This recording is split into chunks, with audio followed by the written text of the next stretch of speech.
Matt Burney or Mike Beer taking a look at the fifth race at Belmont Park on Saturday, a day filled with New York bred stakes races. Race number 5 is the $200,000 Ticonderoga Fillies and Mares, a mile and a 16th on the inner turf course.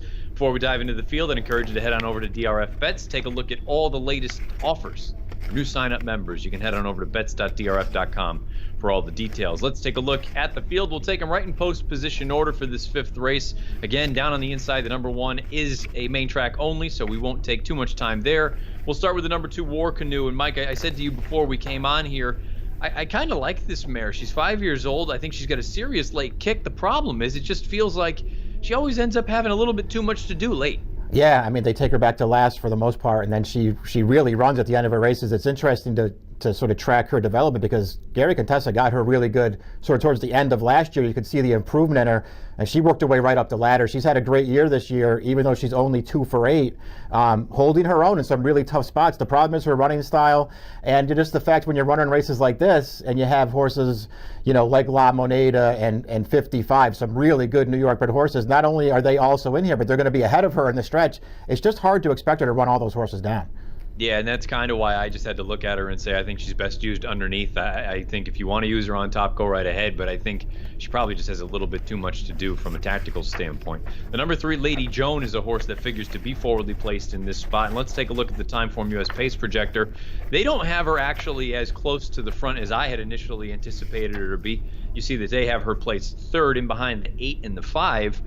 Lady Joan, I think she's at her best when she's out there dictating things on the front end. If this pace projector plays out this way, I don't particularly love her chances. Yeah, I sort of agree with that. I sort of had the same inclination you did when I pulled the PPs, that she was just going to go forward in this race and be part of the pace. And I still think that's probably going to happen, Matt. I mean, every one of her races this year since they brought her back, she's either been on the lead or she's been contesting the pace.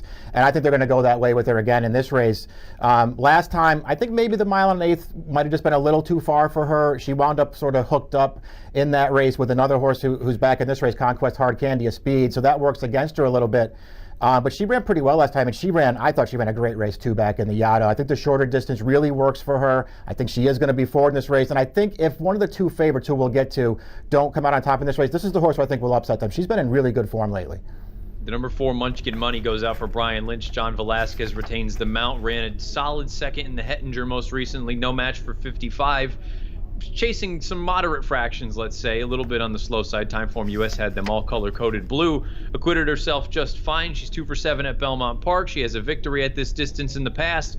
She's another one, though, that would appreciate a little bit of pace, and it looks like she may get that. Yeah, it might set up a little bit better for her this time, and we'll see if she can do a little better than she did last time. I'll take nothing away from her for picking up second in that race in the Hettinger, but she was no match for 55. I still think Lady Joan probably ran a little bit better than she did anyway.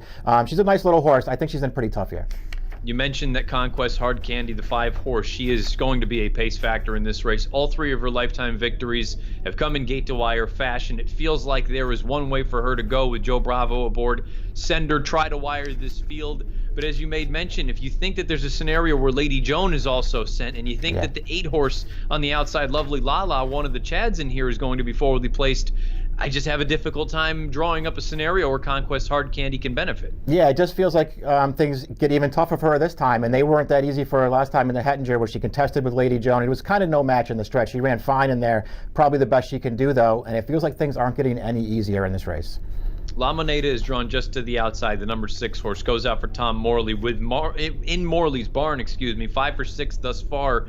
She's really done nothing wrong, and she's been rock solid recently. She's got 4 consecutive victories. Highest last out buyer in the field, earned a 93 in that Yaddo up at Saratoga. I think she's incredibly talented. She's 4 for 4 at Belmont Park.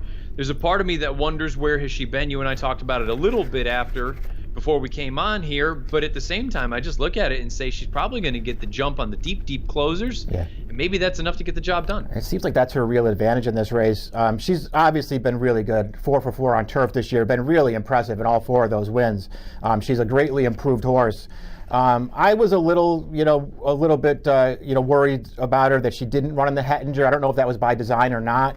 Maybe they just didn't want to go a mile and an eighth with her. I'm not sure what the real reasoning was, but they skipped it and they'll show up here. And listen, maybe it works out for her. She's a fresh horse. I think things will probably get even closer if that's possible with 55 in this race. race, but there's no denying the form that she's in, and she just has the running style. She's so tactical, Matt. They can put her wherever she wants in a race that she feels like she'll get the jump on 55 again, and I think that's her real advantage in this race. You talked about La Moneda, 55. Those are the two big names in this spot. 55 is the number 7, goes out for Chad Brown. Let's take a look at a positive formulator fact. Feels like all of Chad's formulator facts are positive. Past 5 years, turf, winner last out, routes, non-graded stakes, state bred restricted races, 7 for 20, 15 times in the money with a 205 ROI. We know what 55's game is. She's going to come from the back of the pack as well. But I kind of feel like you alluded to it. The fact that La Moneda may be able to get the jump on 55, is that ultimately the difference maker? Yeah, I think it is ultimately the difference maker, especially when you're just trying to separate these two. And there's just, to me, there's not that much between them. It probably will come down to trips. That's what happened in the Yaddo 2-back. La Moneda just got ahead of this horse, and 55 ran really well that day. She just couldn't run her down, and she's going to have to be in the position again now where it feels like she'll have to try and do the same thing, try and run down La Moneda at the end. Can she do it? I won't be surprised if she does, Matt. It's worth pointing out in the Yaddo, she was even money. La Moneda was 5-2. They're going to be a lot closer in price this time, and that could be all it takes to, swing the pendulum the other way. If you want to bet this race, maybe they're a lot closer in price, and you want to go to 55 this time. She's a real nice horse. We'll see if she can run down La Moneda. 55's uncoupled stablemate is the last entrant in this field. The outside runner, the number 8, Lovely Lala, goes out for Chad. Irad Ortiz has the mount this time around. She's run on turf twice. She has 2 victories. They've both essentially been in gate-to-wire fashion. I'm not totally convinced that she's going to be able to use those tactics on Saturday, and I think with the outside draw, maybe they're a little bit more inclined to sit and stalk off of those 2 pace setters. I'm curious your overall thoughts on her going forward as a turf horse. Yeah, I feel the same way about her trip in this race. I know that she's been up on the pace in her 2 wins. I don't think she's getting near the lead in this race, unless, Chad only has her in here to send and try and make some pace for 55. She's got a nice pedigree. She's looked pretty good winning both of her turf starts. I think she has some potential, and she probably has a future. I just think this is too tough a spot for her.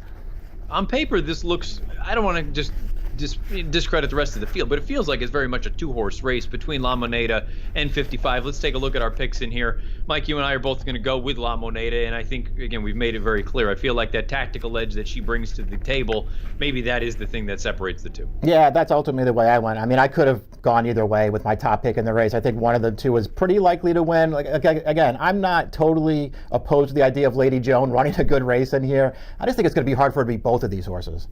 Yeah, I like La Moneda in here. I suppose the only other horse that I would consider using underneath, again, is War Canoe, just because I like her. I think she's talented, but I just don't see a scenario where she's able to threaten the top 2 in here. Mike and I are both going to go with the number 6, La Moneda, in the 5th at Belmont on Saturday, the Ticonderoga. If you're playing the Ticonderoga or any of the other New York bred stakes races on Saturday, take a look. Play on DRF Bets. New sign-up members, all sorts of great deals for you over on bets.drf.com. Go on over there for all the details. Schedule post time for the 5th race on Saturday at Belmont Park, the Ticonderoga, 2:36 Eastern. Good luck.